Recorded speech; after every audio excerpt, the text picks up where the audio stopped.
Dolph Ziggler has arrived in the Impact Zone. Now, the way I see it, this can go one of two ways. Either he starts popping perks and just goes absolutely out of his mind ballistic, or two, he ends up being their new Roman Reigns and holds on to the TNA title until that ring becomes a hexagon again. Those are the two options in my eyes.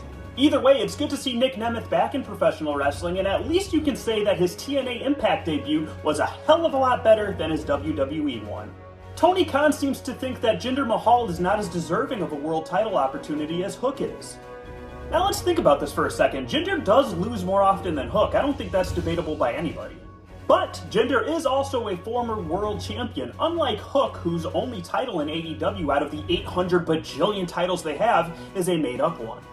Look, I like Hook, I do, but Tony Khan needs to either take the L on this one or put his balls on the table and put the title on Hook this Wednesday on Dynamite. Otherwise, don't hinder Jinder, my man.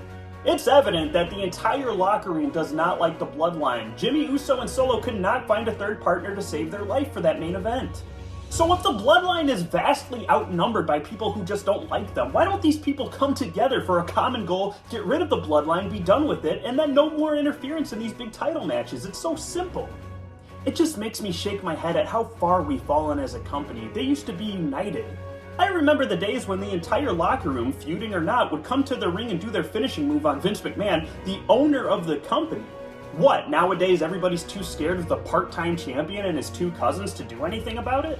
United we stand, divided we fall, SmackDown. Get it together. For your main event minute, this is Kazuchika Jokata signing off. Until next time, guys, take care.